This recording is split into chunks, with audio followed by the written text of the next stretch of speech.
Um dia de cada vez caminhando pela palavra de Deus com reflexão, propósito e vida real. Seja muito bem-vindo ao Bíblia 365 na prática. Hoje, o dia 41 da nossa jornada, dia 10 de fevereiro, e seguindo a leitura do nosso cronograma, os textos são Gênesis 43, Marcos 13, Jó 9 e Romanos 13. Hoje veremos Jesus revelando o fim e chamando a vigilância. Um homem justo lutando com a grandeza de Deus e uma fé prática que se manifesta em amor, ordem e luz. Prepare o seu coração e permita que o Espírito Santo fale no mais profundo do seu ser. E sem mais delongas, Gênesis 43. Aqui a fome continuava gravíssima e tudo que os seus filhos haviam trazido do Egito já tinha acabado. Então Jacó pede novamente que voltem para comprar mantimento, mas eles o lembram do aviso severo do homem do Egito. Vocês não verão o meu rosto se o outro irmão não vier com vocês. É nesse momento que Judá assume um papel diferente. Sim, o mesmo Judá que havia sugerido vender José. Vemos um movimento claro de amadurecimento. Judá agora se responsabiliza por Benjamim e se oferece como garantia. Ele não age mais por conveniência, e sim por compromisso. Jacó, ainda com medo, finalmente permite que Benjamim vá. Ele orienta que levem presentes na terra, o melhor que ainda possuíam, além do dinheiro devolvido nos sacos. Quando chegam ao Egito, José vê Benjamim com eles e algo muda. Em vez de acusação, ele os acolhe em sua casa. Os irmãos ficam com medo e tentam se justificar diante do administrador, explicando o dinheiro, e a resposta é surpreendente. Que a paz esteja com vocês. Não tenham medo. O Deus de vocês colocou esse tesouro nos sacos. Aqui vemos que Deus é reconhecido até por quem vive fora da aliança. José pergunta pelo pai, demonstra cuidado e, ao ver Benjamim, retira-se para chorar novamente. Seu coração ainda permanece puro diante de tantas injustiças. O texto traz algo cultural importante, que os egípcios não comiam com hebreus, pois isso era considerado abominação. Mesmo assim, José governa, hospeda e lidera com honra em uma terra que não era sua. José teve favor em terra estrangeira. O capítulo termina com alegria à mesa. Ainda não houve a revelação, mas estamos a 2 capítulos da revelação. E seguindo para Marcos 13, Jesus está saindo do templo e um dos discípulos se impressiona com a grandiosidade daquele lugar. Ele diz: olha, que pedras, que construções! Mas Jesus responde de forma desconcertante: não ficará pedra sobre pedra. Ele aponta para algo maior. Tudo aquilo que parece sólido aos olhos humanos é temporário. O templo, símbolo máximo da religião judaica, não era eterno. Mais tarde, no Monte das Oliveiras, é um lugar muito importante, viu? Em toda a trajetória de Jesus, do povo judeu, então dá uma pesquisada depois sobre esse Monte das Oliveiras. E é neste lugar que Pedro, Tiago, João e André perguntam: Senhor, quando vai acontecer isso? Qual vai ser o sinal? Jesus então inicia um ensino longo e cuidadoso, até mesmo para preparar o coração dos discípulos. Ele começa alertando: não se deixem enganar. Muitos virão dizendo: sou eu o Messias. Tentarão enganar vocês. Vocês ouvirão de guerras e rumores de guerras, terremotos, fomes. Jesus diz algo essencial: não se assustem. Essas coisas são os princípios das dores, como dores de parto. São sinais de algo que está por vir, mas ainda não será o fim. Jesus, então, entra em algo mais pessoal. Seus seguidores seriam perseguidos, presos, açoitados e que neste momento não deveriam se preocupar, porque o Espírito Santo falaria por meio deles. A fidelidade seria provada no sofrimento e Jesus declara: aquele que perseverar até o fim será salvo.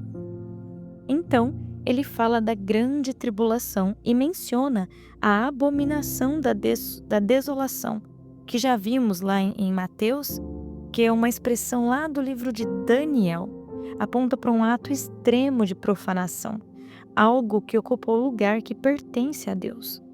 Historicamente, isso teve um cumprimento inicial antes da destruição de Jerusalém, em 70 depois de Cristo, mas também aponta para um cenário futuro de oposição intensa a Deus. Jesus descreve um tempo de angústia tão severo que, se Deus não abrevia os dias, ninguém sobreviveria.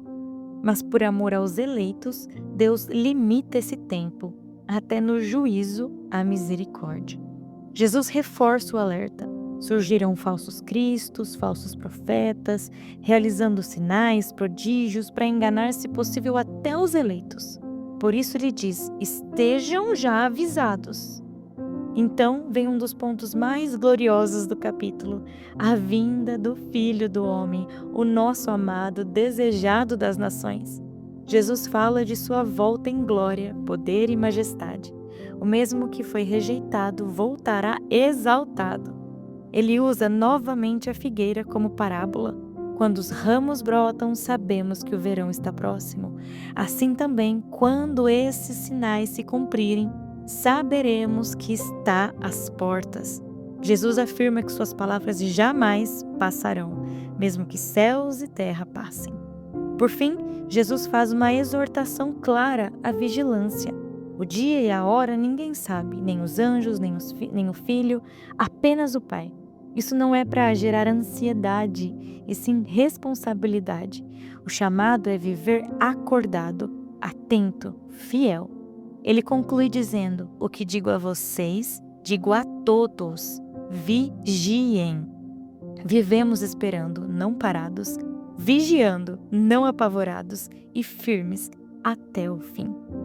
Passando agora para Jó, capítulo 9. E antes de entrar no capítulo, vale uma curiosidade para vocês. Muitos entendem que Jó viveu antes de Abraão, ou no mínimo, na mesma era patriarcal. Isso porque o livro não menciona a lei de Moisés, o sistema levítico ou Israel. Por isso, Jó é considerado por muitos como um dos livros mais antigos da Bíblia. Neste capítulo 9, Jesus responde diretamente a Bildade. Ele começa concordando com algo essencial. Deus é justo, soberano e faz tudo conforme a sua vontade. Ele declara que Deus estende o céu sozinho, faz coisas grandes, insondáveis, maravilhosas. Mas Jó avança para um ponto mais profundo. Deus é tão grande que passa por ele sem ser percebido. Ele passa por mim e não o vejo. Jó sente a presença de Deus como algo real, mas inacessível. Ele sabe que Deus age, mas não consegue entender como e nem porquê. Esse é o drama central do capítulo. Não é dúvida sobre Deus, é incompreensão do agir de Deus. Jó reconhece que ninguém pode impedir o Senhor ou questioná-lo. Deus não precisa explicar seus caminhos. Ele entende que Deus é soberano, mas essa soberania agora o assusta. Mesmo assim, Jó continua afirmando sua integridade. Ele não se declara perfeito, mas declara que não está vivendo em hipocrisia. Ele sabe que não tem como vencer Deus num tribunal. Se a questão for força, Deus é mais forte. Se for justiça, ninguém pode intimá-lo. Jó reconhece, não há igualdade entre Deus e o homem. E é aqui que Jó expressa um dos clamores mais humanos do livro. Deus não é como um ser humano com quem ele possa dialogar de igual para igual. Não há um mediador. Jó deseja que a vara do juízo fosse retirada para que ele pudesse falar sem medo. O problema não é falar com Deus, é falar sem ser esmagado pelo terror da sua grandeza. Este capítulo revela um coração em conflito. Jó ama Deus, confia na sua justiça, mas sofre com a sensação de distância. Ele quer diálogo, não acusação. Ele quer explicação, não confronto. Às vezes, o maior clamor não é por alívio, mas por proximidade.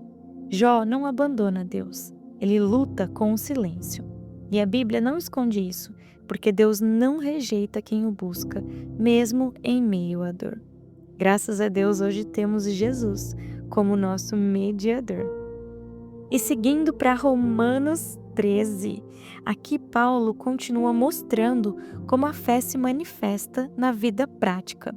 Depois de falar sobre amor, serviço, humildade, ele entra em um tema delicado, a obediência às autoridades.